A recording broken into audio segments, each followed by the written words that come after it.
Les récits du passé qui nous intriguent le plus sont souvent particulièrement horribles.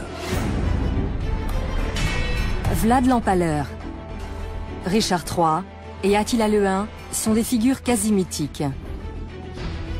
Nous sommes fascinés par les méfaits des empereurs romains et des hordes vikings. Mais c'est facile d'oublier que ces gens et leurs victimes ont réellement existé. Et que la réalité est souvent plus complexe que la légende sanglante. Je m'appelle Joe Crowley, je suis journaliste. Je m'appelle Susanna Lipscomb, je suis historienne. Ensemble, nous allons dévoiler la réalité cachée derrière des personnages et des événements restés tristement célèbres. En revisitant les scènes de crime, c'est bon, affaire classée. Et en explorant de nouvelles pistes, regardez, voilà les preuves. Pour tirer des conclusions parfois étonnantes. Vous pensez connaître ces chapitres de l'histoire? Rien n'est moins sûr. Dans cet épisode, nous enquêtons sur 3 exécutions particulièrement barbares en nous demandant si le mythe respecte la vérité historique. Quelles sont les dernières révélations sur la pendaison bâclée de l'officier nazi sadique montrée dans la liste de Schindler? On manque de détails sur ces derniers instants. On a beaucoup de légendes, mais aucun fait. Les Anglais ont-ils vraiment exécuté un redoutable chef viking en le jetant dans une fosse de serpents venimeux? Il a semé l'horreur, mais elle l'a rattrapé. Et pourquoi William Wallace, le célèbre Braveheart, a-t-il été torturé et exécuté pour haute trahison? Wallace était bel et bien coupable pour les Anglais et les Écossais. Il ne pouvait pas s'en sortir.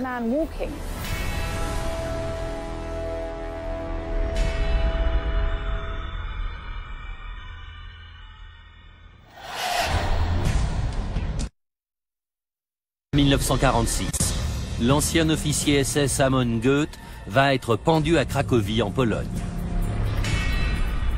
Il a sur les mains le sang de milliers de Juifs.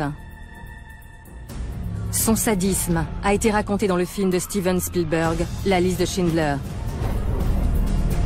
L'exécution de Goethe a été filmée et semble avoir été improvisée à la va-vite.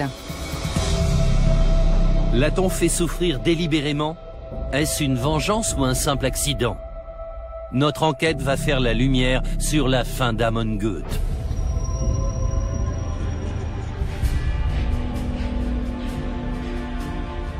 À la fin de la Seconde Guerre mondiale, de nombreux nazis sont jugés par le tribunal de Nuremberg et le monde entier découvre toute l'horreur de l'Holocauste. Amon Goeth est livré aux Polonais, qui l'a fait souffrir pendant des années. Le film de son exécution apparaît des années plus tard sur Internet, et des centaines de milliers d'internautes découvrent les détails macabres de sa pendaison. Les 2 premières fois, la corde de la potence se casse. Il ne meurt qu'à la 3e tentative.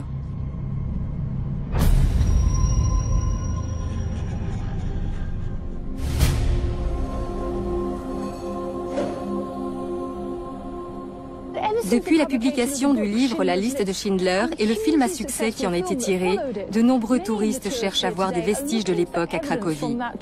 D'ailleurs, ces taxis promettent de faire visiter l'usine de Schindler et le ghetto. Mais ce qu'on ne voit pas ici, c'est la trace de celui qui a fait connaître ces endroits au grand public, le SS Amon Leopold Goethe. Dans le film, Goethe est présenté comme un monstre de cruauté.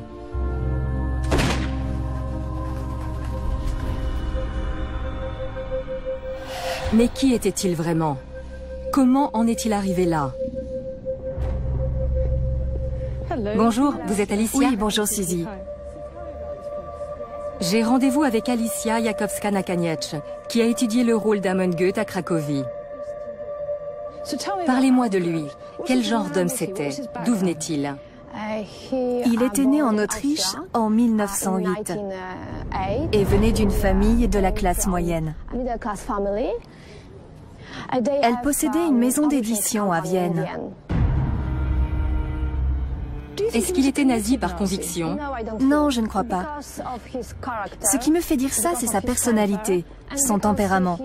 Il était uniquement motivé par l'argent et le prestige.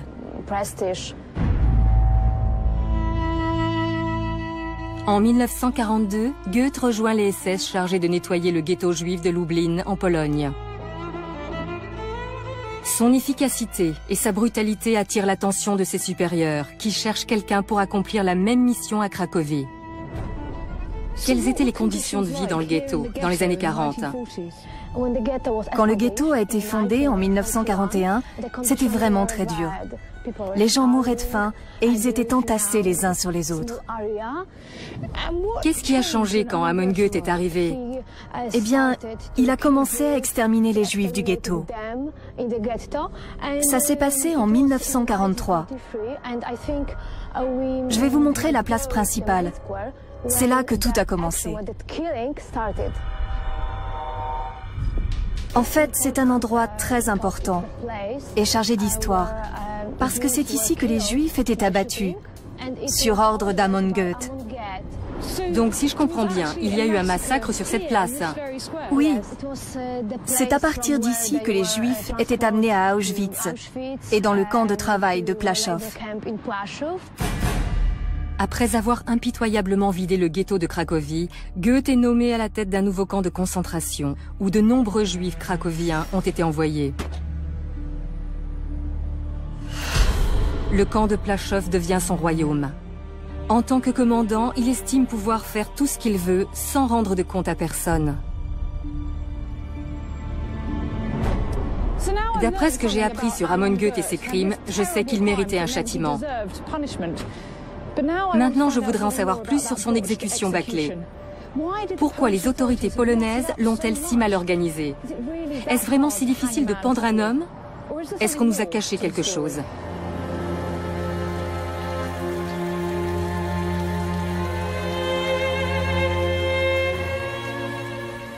Clairement, il y a quelque chose qui cloche dans cette exécution. J'ai vu les images d'archives et la pendaison a un côté amateur. Que s'est-il passé juste avant? Y a-t-il eu un procès? Est-ce que c'était un vrai procès ou un simulacre pour entériner une peine de mort décidée à l'avance? Je suis à Cracovie pour tenter de comprendre comment il a été jugé. Le règne de terreur de Goethe dans le camp de Plaszow s'achève en septembre 1944 quand il est arrêté par les siens, la Gestapo. Il s'est approprié des biens juifs qui devaient revenir à l'Allemagne. Mais le régime nazi vit ses dernières heures et n'a pas le temps de le juger. En 1945, Goethe est capturé par l'armée américaine et renvoyé à Cracovie pour son procès. Bonjour Martina. Enchantée. Moi aussi. L'archiviste Martina Gradska s'est penchée sur le procès. Je la retrouve dans l'ancien tribunal reconverti en musée d'archéologie. Ses crimes étaient connus. Alors dans quelle mesure y a-t-il eu une procédure judiciaire normale? Est-ce que c'était juste un faux procès pour le condamner à mort? Une quarantaine de personnes ont témoigné contre lui. Beaucoup sont venus dire qu'ils n'avaient jamais vu d'homme aussi cruel. Les témoins ont raconté qu'il y avait un petit signe avant-coureur quand il allait tuer quelqu'un. À chaque fois, il portait une écharpe et des gants blancs. Ça voulait dire qu'avant la fin de la journée, des gens allaient être exécutés. Les témoignages lors du procès montrent qu'Amon Goethe a tué par pur plaisir sadique. Il est reconnu coupable de la disparition de 2000 juifs du ghetto de Cracovie et de 8000 prisonniers du camp de concentration de Plaszow. Il a aussi volé des biens valant une fortune. Quelle a été sa défense? Comment s'est-il comporté pendant le procès? Il a tout nié en bloc. Il a dit qu'il n'avait pas commis ces crimes, qu'il n'avait pas volé d'argent, qu'il ne se sentait pas coupable. Il était même très fier de lui. Il avait un sourire sarcastique.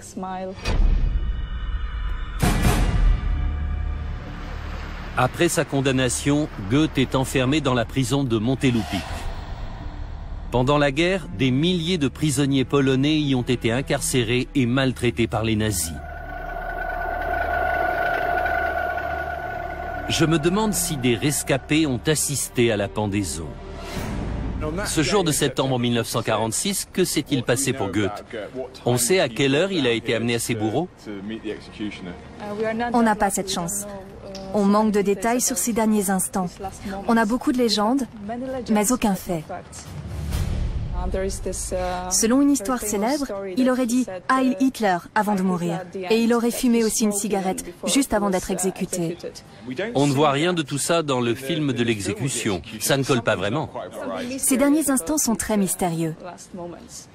Mais c'était une sentence militaire, il a été pendu par des soldats. Que disent les archives de la prison sur Amon Goeth? Ça tient en une phrase, il est mort. Il est mort, c'est tout. Une seule phrase. Même pas il a été pendu ou il a été conduit à la potence à telle heure. Juste, il est mort. Oui. C'est bizarre, non? Très mystérieux. Oui. Vraiment, cela m'étonne. Goethe était un personnage de premier plan, et pourtant, il n'y a presque aucun document sur son exécution. Il reste juste quelques images en noir et blanc. Tout ça me laisse perplexe. Je suis très étonné par ce que je viens d'apprendre. On a un grand criminel de guerre coupable de crimes horribles dans cette région de Pologne. On a pris soin de le traduire en justice. Il y a eu un procès. Et pourtant, quand on en arrive au moment de l'exécution de la sentence, on n'a plus aucune trace. Il n'y a qu'une phrase laconique, il est mort. Donc ça amène plus de questions que de réponses. Il y a vraiment trop d'incohérences dans la version officielle. Plus je regarde la vidéo de la pendaison d'Amon Goeth, plus je me demande si les ratages qu'on y voit relèvent juste de la malchance. A-t-on voulu se venger de son sadisme? Ou bien les bourreaux ont-ils vraiment eu du mal à faire ce qu'on leur demandait? Pour le découvrir, je dois savoir comment se déroule une pendaison.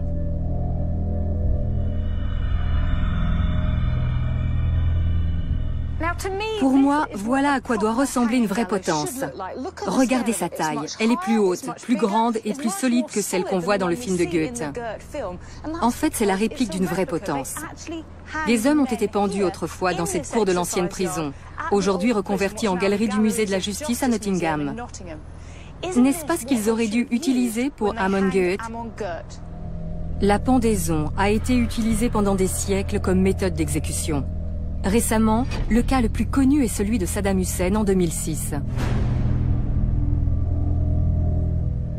Gary Ewart a étudié les différentes techniques au fil de l'histoire. J'aimerais bien que vous m'en disiez plus sur la pendaison et la manière de procéder. Les exécutions judiciaires sont toujours des procédures très techniques, parce que le bourreau doit s'assurer que la longueur de la corde est adéquate, pour que la mort soit instantanée. Si elle est trop longue, la tête peut être arrachée. Si c'est trop court, la personne s'étrangle lentement. Je voudrais comprendre pourquoi la pendaison d'Amon Goeth s'est mal passée. Ce qui me frappe tout de suite, c'est le diamètre de la corde. On dirait une corde à linge. Elle est trop fine. Beaucoup trop fine, elle ne peut pas supporter son poids à l'impact. Et la fosse en dessous n'est pas assez profonde. Là, il doit y avoir environ 1 mètre. Et il faut prendre en compte la météo avec la neige et la glace. En quoi ça joue? Si la corde est mouillée, elle est gelée et va se casser. Donc c'est une exécution bâclée. Oh oui, complètement bâclée. Il a dû agoniser pendant 25 minutes. Je trouve ça horrible d'assister à la lente asphyxie d'un être humain. D'ailleurs, les bourreaux d'Amon Goeth semblent mal à l'aise eux aussi. On ne voit aucune trace de jubilation, juste du stress et de l'énervement.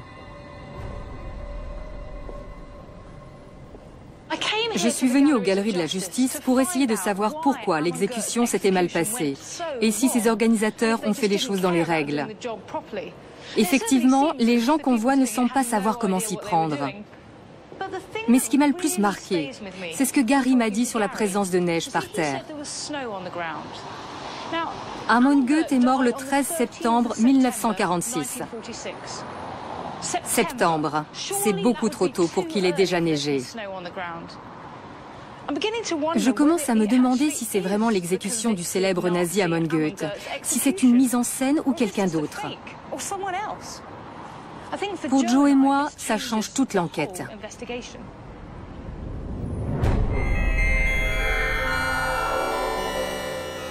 La liste de Schindler a rendu Amon Goeth tristement célèbre. Sa réputation a été renforcée par la vidéo de sa pendaison. Les découvertes de Suzy remettent en question le point de départ de l'enquête. Je dois dire qu'en voyant le film pour la première fois, la neige ne m'a pas frappé. Je l'ai à peine remarqué. Mais quand on y pense, c'est vrai que c'est inhabituel pour septembre. J'ai fait quelques recherches. Comme Suzy le supposait, sur ce relevé météo pour la Pologne en septembre 1946, on voit que la température oscillait entre 6 et 8 degrés, trop chaud pour qu'il neige.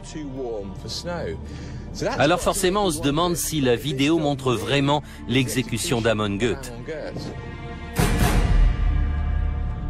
Je vais demander l'avis de Jackie Butterwick, spécialisée dans l'analyse des images. Je voudrais être sûr de l'identité de l'homme exécuté par pendaison.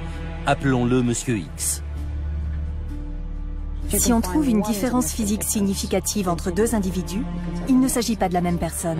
D'accord. Et donc vous pensez avoir trouvé une différence significative? J'en ai même trouvé plusieurs. Ah bon, donc c'est convaincant. Expliquez-moi comment vous avez procédé, point par point. D'abord, on a la forme de l'oreille droite. Le lobe n'a pas le même aspect. Il est plus attaché sur Monsieur X que sur Amon Göth. Et puis, Monsieur Göth a la pointe du nez un peu recourbée. La mâchoire de Monsieur X descend en ligne droite vers le menton, en partant du lobe de l'oreille. Alors que sur Monsieur Göth, l'os maxillaire descend d'abord verticalement, en partant du lobe, avant d'avancer horizontalement, ce qui donne une mâchoire plus carrée. Et puis il y a une zone sombre sur la joue droite de Monsieur X, là où on a mis une flèche rouge. On la voit sur plusieurs plans de la vidéo et ça fait penser à un grain de beauté sur le côté du visage. On n'a pas ça chez Monsieur Göth. Non, là on a un portrait très net sans grain de beauté. Rien du tout. Donc l'homme pendu sur la vidéo n'est pas Amon Göth. Exact. C'est incroyable. Jackie a pu comparer notre Monsieur X avec d'autres criminels de guerre nazis et d'après ses conclusions, il s'agit en fait de Ludwig Fischer, le gouverneur de Varsovie qui a été exécuté début mars 1947, à un moment où la ville était justement sous la neige.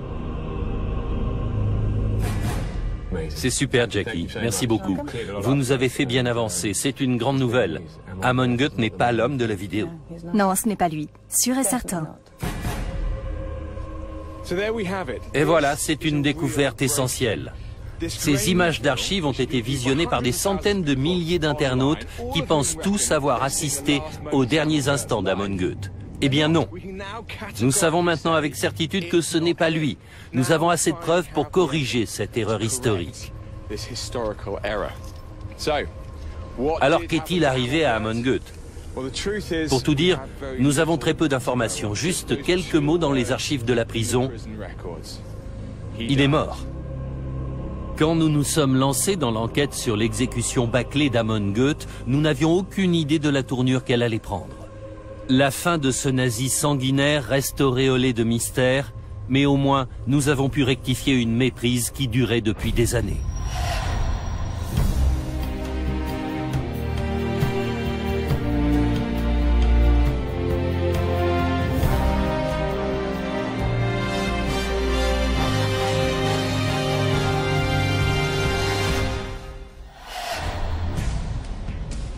On est en 845.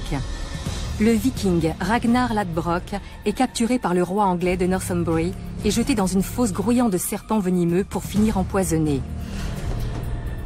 Depuis des années, ce guerrier attaque, vole et tue. Mais il est enfin tombé. Avant de mourir, il jure que ses fils vengeront sa mort. Cette prophétie s'est-elle réalisée ? Et Ragnar a-t-il vraiment été exécuté comme le dit la légende ?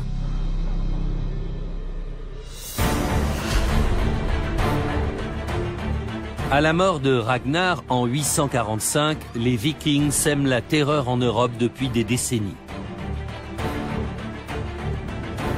Leur tactique est simple, piller et détruire tout ce qu'ils trouvent, en priorité les monastères et les églises. Ils ne se cantonnent pas à l'Europe.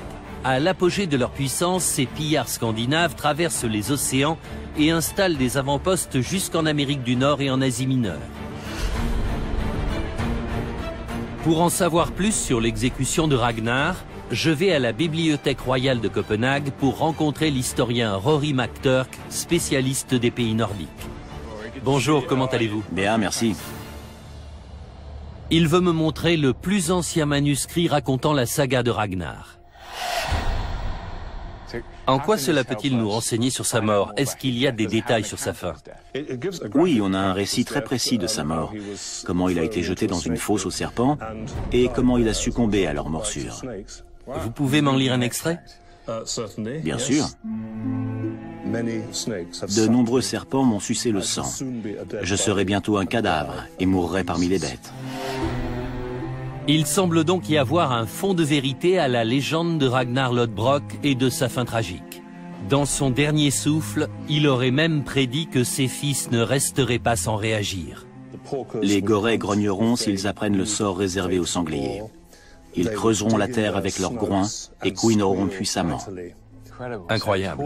Donc ça parle de la colère et de la peine ressentie par ses fils qui les pousseront à venger sa mort. Oui, c'est ça. C'est un premier indice sur les conséquences de l'exécution. Un détail me fait tiquer.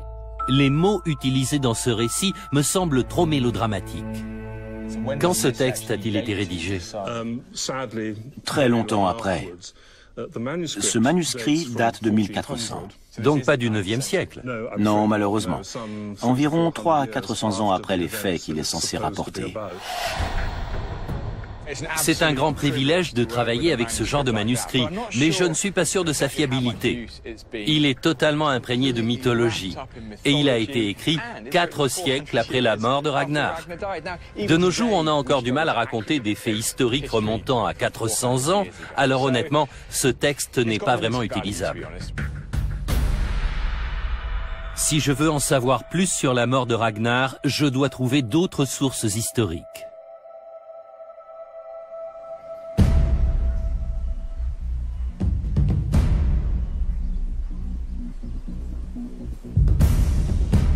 Joe a appris qu'au moment où elle a été rédigée, la légende de Ragnar dans la fosse aux serpents était racontée depuis 4 siècles.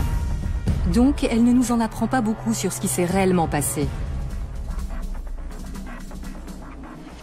Je ne suis pas une spécialiste des serpents, mais je trouve ça très bizarre, cette histoire de fosse aux serpents. Ça a trop un côté Indiana Jones. Allons voir un expert. J'ai contacté Marc Hochet, herpétologue, pour voir si la légende est crédible. Il m'a donné rendez-vous dans une lande qui ressemble à celle où Ragnar aurait été exécuté. Je voudrais savoir si c'était possible de trouver assez de serpents venimeux en Angleterre pour tuer un homme. Quelle espèce y avait-il à l'époque? Exactement les mêmes qu'aujourd'hui. Et le seul serpent venimeux était la vipère. L'habitat est parfait pour elle. La Northumbrie était couverte de bruyères et de tourbières. La présence de ces serpents dans la région est une première preuve. Voilà 2 jeunes vipères. Elles sont dangereuses? Elles sont venimeuses. Par conséquent, il vaut mieux ne pas se faire mordre. La vipère est le seul serpent venimeux de Grande-Bretagne. Et à l'époque de Ragnar, on ne connaissait pas d'antidote. Ce type de serpent peut-il tuer un robuste viking? Je pense à beaucoup d'espèces qui pourraient venir à bout d'un grand gaillard comme Ragnar, mais ça ne serait pas des vipères. Ce ne sont pas des animaux agressifs, elles sont plutôt dociles. Regardez, elles sont enroulées dans ma main, sur mon gant, et elles n'essaient pas de me mordre. Non, on a plutôt l'impression qu'elles veulent s'échapper. Oui, elles veulent s'enfuir. Et si elles étaient dans une fosse, je pense qu'elles essaieraient plutôt de se cacher dans tous les petits recoins. Je considère les serpents comme une arme très inefficace pour tuer quelqu'un. D'après ce que je viens d'apprendre, il semble improbable que Ragnar ait succombé aux assauts de serpents venimeux. Alors pourquoi les auteurs des sagas nordiques donnent-ils cette version? Est-ce pour justifier une invasion ou peut-être pour cacher la vérité? Si l'histoire de la fosse aux serpents est fictive, alors comment Ragnar est-il mort? L'histoire de la fosse de serpents tombe à l'eau. Il faut explorer une autre piste. À l'époque, l'Angleterre n'était pas la seule cible des attaques vikings. Ils ont aussi pillé la France.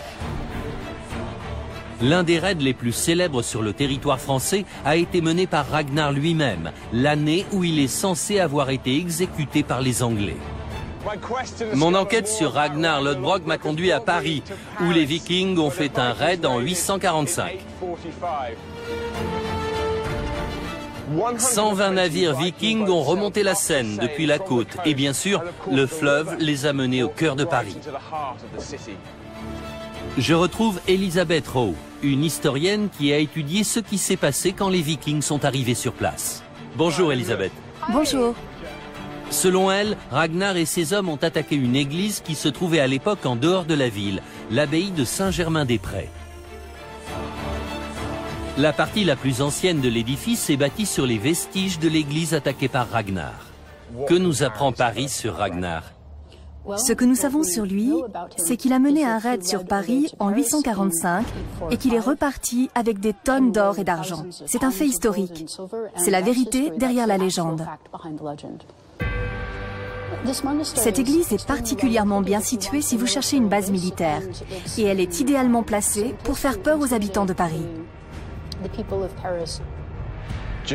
Ragnar et ses Vikings étaient-ils terrifiants? Ragnar était un homme hors du commun. Les archives de l'époque disent qu'il a installé des potences et pendu 111 personnes sous les yeux du roi de France et des nobles. Ces hommes et lui étaient des hommes féroces, cupides et violents, des prédateurs. Ils étaient terrifiants et avaient des exigences inédites. Paris était le plus beau joyau de la couronne de France. Quand les Vikings débarquent, ils sont tellement effrayants que les Français leur livrent plus de 3 tonnes d'argent. Et ce trésor n'est pas la seule chose qu'ils remportent chez eux. Pourquoi ont-ils quitté Paris? Nous avons plusieurs récits distincts racontant que les Vikings ont été frappés par une maladie. On parle de corps gonflés de gaz, de souffrances atroces et d'hommes tombant comme des mouches. À cause de lui, l'horreur s'est abattue sur la France. Mais l'horreur l'a rattrapé. Je passe enfin derrière la légende pour avoir des faits avérés. On sait que Ragnar est venu à Paris, que c'était un pillard redoutable et que rien ne pouvait l'arrêter. Mais là, on a cette maladie inconnue qui aurait contaminé les Vikings. Qu'est-il arrivé à Ragnar? Quelle est la suite de sa saga? C'est une question fascinante.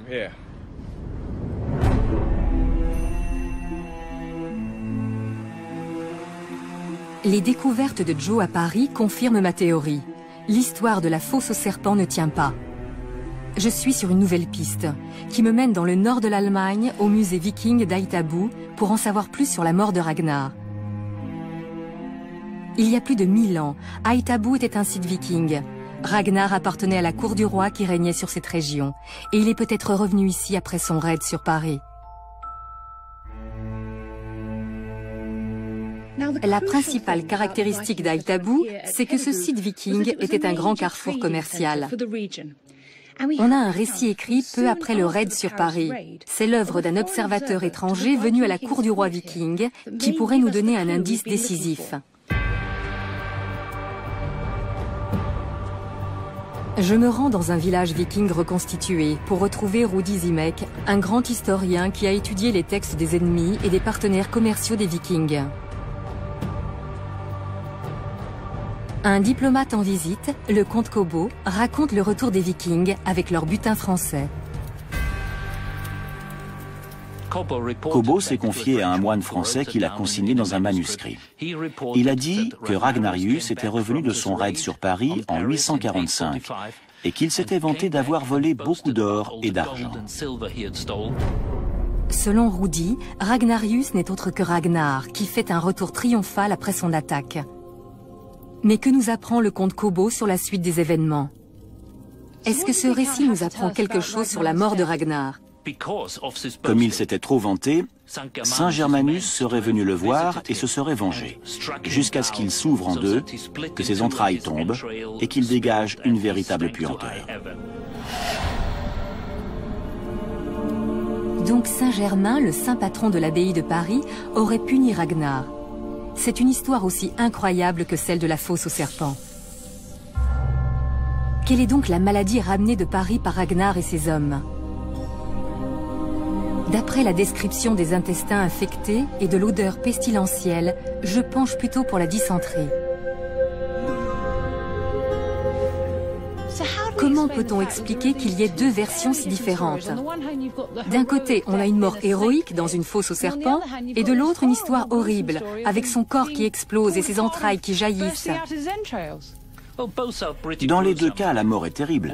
D'un côté, on a l'histoire d'un moine qui veut présenter Ragnarius comme l'incarnation du mal et lui attribuer une fin particulièrement atroce. Et de l'autre, les sagas nordiques, peut-être racontées par les fils de Ragnar eux-mêmes, mettent en scène une mort tragique pour rendre leur tentative de conquête de l'Angleterre encore plus glorieuse. En fait, c'est juste une belle fable. Ce sont même deux belles fables. Encore mieux. La mort de Ragnar reste entourée de légendes, même s'il est plus probable qu'il soit mort de maladie plutôt que mordu par des serpents. Toujours est-il que 20 ans après sa mort, les Vikings ont envahi l'Angleterre. Selon certaines sources, ils étaient dirigés par les fils de Ragnar, désireux de venger leur père. Je ne sais pas si c'est la vérité. À mon avis, les auteurs des sagas ont simplement utilisé la mort de Ragnar pour justifier cette attaque. «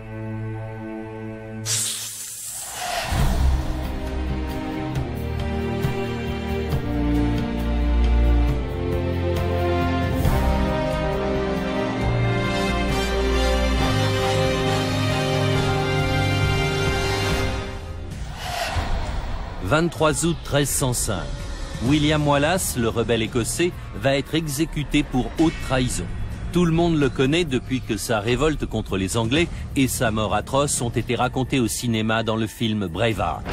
Il est le premier Écossais, traîné, pendu et équarri, selon la méthode de prédilection des Anglais, et son corps est exposé en public pour donner une leçon à ses compatriotes. Comment les Anglais ont-ils capturé ce grand guerrier ? Et pourquoi a-t-il été mis à mort si cruellement?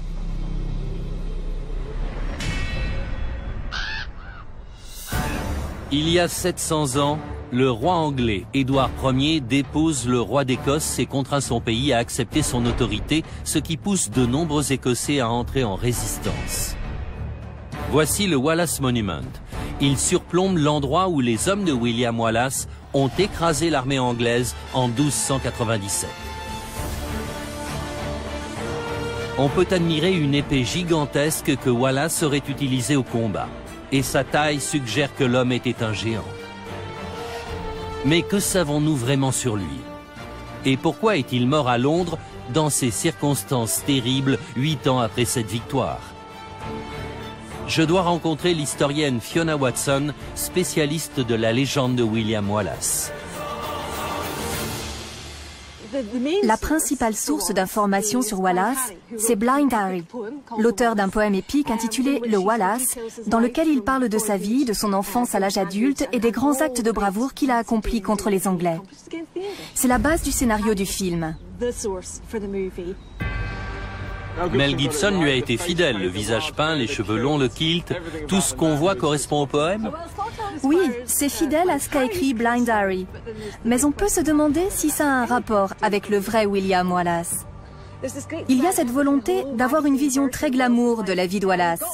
Mais les vrais historiens n'ont pas grand-chose à se mettre sous la dent. Quel est le problème avec la version de Blind Harry? Il l'a écrite dans les années 1470 et à l'époque, le roi d'Écosse, Jacques III, envisageait de faire la paix avec l'Angleterre. Le poème de Blind Harry a donc été utilisé par les opposants au roi pour rallier le peuple à leur cause. De nombreux nobles écossais ne voulaient pas de cette paix. Ils ont cherché un symbole de résistance farouche, l'exemple d'un Écossais qui ne voulait rien avoir à faire avec les Anglais. Et voilà, c'était l'homme idéal, parce qu'il n'avait jamais rendu les armes. Donc on a un cas typique de propagande qui nous en dit plus sur les années 1470 que sur Wallace lui-même. C'est exactement ça. C'est intéressant sur l'état d'esprit de l'époque, mais ça ne nous apprend rien sur Wallace, qui avait vécu 150 ans plus tôt. Une grande partie de la légende de Wallace ne serait donc qu'une fabrication dans un but politique. Et l'image du guerrier chevelu au visage bleu et en kilt, c'est du Hollywood tout craché. L'épée exposée est notre seul lien tangible avec le héros écossais. Elle peut sans doute nous renseigner sur son propriétaire, l'homme exécuté par les Anglais en 1305.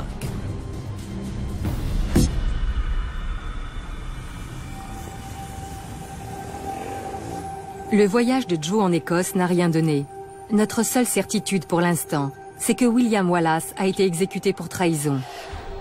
Comment les Anglais ont-ils justifié un châtiment très cruel infligé à un Écossais dont le seul crime était de défendre son pays? L'historien John Reuben Davis m'a donné rendez-vous aux Archives nationales pour me montrer un texte qu'il vient de découvrir. J'ai retrouvé le plus ancien document officiel, émanant d'une source vraiment fiable, sur ce qu'on reprochait à William Wallace. Ce rapport a été rédigé par les fonctionnaires de la cour du roi Édouard juste après l'exécution. Il détaille les crimes que William Wallace est censé avoir commis contre leur roi. Ennemis et rebelles contre notre roi, qui, en outrage au souverain, par toute l'Écosse, a cherché faussement à se faire appeler roi d'Écosse. Ce qui me frappe, c'est que d'après ce texte, il se serait proclamé roi d'Écosse. Oui, c'est ce qui rend ce document si intéressant. C'est le plus ancien qu'on ait, mais aussi le seul qui porte cette accusation. Si Wallace, qui n'est même pas un noble, se présente comme le roi, pas étonnant que les Anglais veuillent le neutraliser. Mais je ne comprends pas pourquoi il est accusé de trahison. À l'époque, l'Angleterre et l'Écosse étaient bien deux pays distincts, non? En 1296, le roi d'Écosse, Jean de Bailleul, avait abdiqué. Et il a été publiquement, rituellement et cérémoniellement humilié par Édouard Ier. Ensuite, tous les Écossais de marque, tous les propriétaires terriens du pays, ont prêté allégeance à Édouard Ier.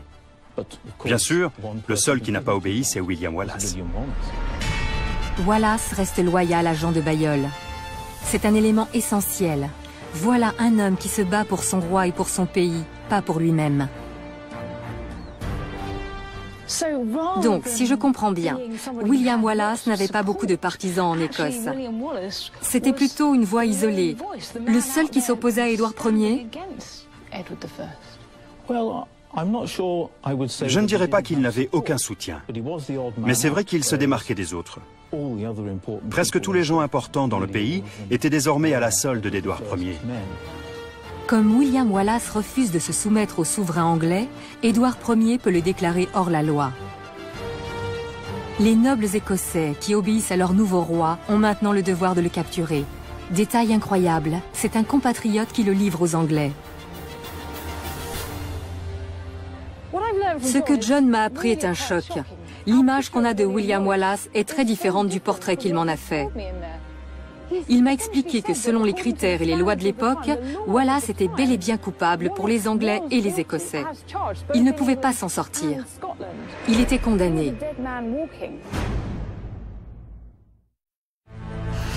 Le Wallace Monument m'a donné une idée du mythe William Wallace. Mais je ne sais rien de l'homme condamné à être traîné, pendu et équarri comme le voulait la coutume. Je suis impressionné par cette épée qui mesure 1,63 m pour près de 3 kg. Je voudrais savoir si cette arme peut nous apprendre quelque chose sur son physique et sa personnalité. Je vais à la Wallace Collection, à Londres, pour trouver Toby Capwell, spécialiste des armes et des armures. Bonjour Toby. Bonjour Joe. Enchanté, comment ça va? Bien. Il est le conservateur d'une très belle collection d'objets anciens et connaît parfaitement les épées du Moyen-Âge. Bien qu'elle soit de grande taille, vous pouvez constater qu'elle est étonnamment légère et que son poids est bien réparti. Si vous regardez la lame, vous voyez que le forgeron a pris soin de poncer les parties plates de chaque côté pour l'alléger au maximum. Malgré ce que veulent nous faire croire les héros hollywoodiens, on ne l'arrange pas dans un fourreau sur son dos avant de repartir dans la plaine en roulant des mécaniques.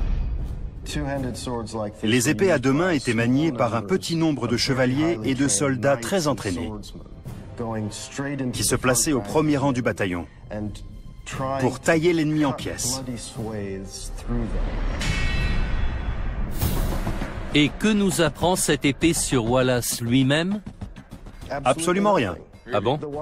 L'épée du Wallace Monument représente une double tromperie. Premièrement, la taille de cette arme ne nous dit rien sur la carrure de son utilisateur. Une épée à deux mains peut parfaitement être brandie par un homme d'1,40 m. Et deuxièmement, ce n'est pas une épée médiévale. Ah non? Elle date du XVIe siècle ou du début du XVIIe. Les premières traces de cette épée dans les archives remontent à 1505, soit 200 ans après la mort de Wallace. Elle est exposée dans le Wallace Monument depuis 1888. Voilà une bonne leçon d'histoire. On ne peut pas juger un homme à son épée. La seule chose qui me vient à l'esprit, c'est qu'en faisant de cet homme une légende, un être surhumain avec une épée gigantesque, on ne lui rend pas service. Peut-être qu'il était tout à fait normal, et ça rend ses exploits d'autant plus impressionnants.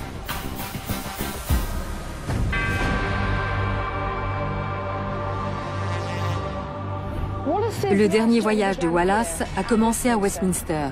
C'est ici qu'il a été condamné à être traîné, pendu et écarré. Le trajet qu'il a suivi faisait partie du châtiment. Pour se faire une idée de son calvaire, je vais suivre ses pas d'ici au lieu de l'exécution. Selon le premier terme de sa sentence, il doit être traîné. Cela signifie qu'on lui attache les pieds à un cheval et que seule sa tête touche le sol, parce qu'il n'est plus digne de marcher debout et de fouler la terre. Pour cela, on l'enveloppe dans une peau de vache ensanglantée, pour l'humilier et s'assurer qu'il ne meurt pas pendant le supplice. Il doit survivre jusqu'à la fin. La route la plus directe entre Westminster et le lieu de l'exécution aurait été trop courte et trop facile pour le châtiment voulu par le roi Édouard. Wallace a d'abord été traîné sur les rives de la Tamise jusqu'à la Tour de Londres. En chemin, les habitants peuvent jeter des pierres et des ordures à cet Écossais qui a osé défier leur roi et humilier l'armée anglaise. J'ai parcouru les 5 kilomètres qui séparent Westminster de la Tour de Londres. Wallace a dû souffrir le martyre. Imaginez votre tête qui cogne par terre pendant 5 kilomètres. Ensuite, il a été traîné vers le nord, jusqu'à Aldgate. À ce stade, des centaines ou des milliers de personnes avaient pu apercevoir ce célèbre rebelle écossais. Je suis à Smithfield. Au Moyen-Âge, cet endroit était encore un champ. Des marchands venaient faire affaire ici. Le célèbre marché à la viande de Smithfield derrière moi existe depuis 800 ans.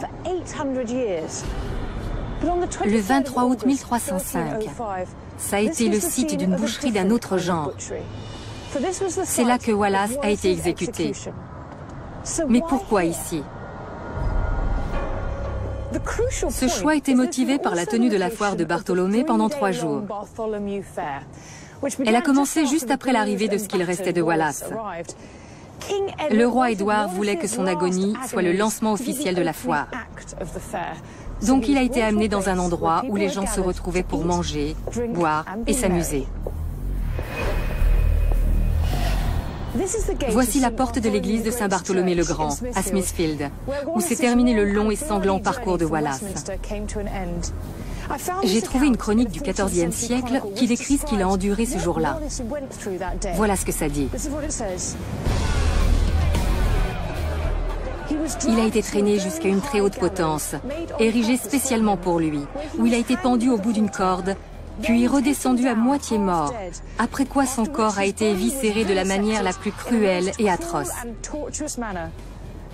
Après son dernier souffle, son corps a été découpé en 4 quartiers. Sa tête a été plantée sur un pieu et exposée sur le pont de Londres. Pour moi, c'est une évidence. Beaucoup de ce que nous pensons savoir sur William Wallace est un mythe.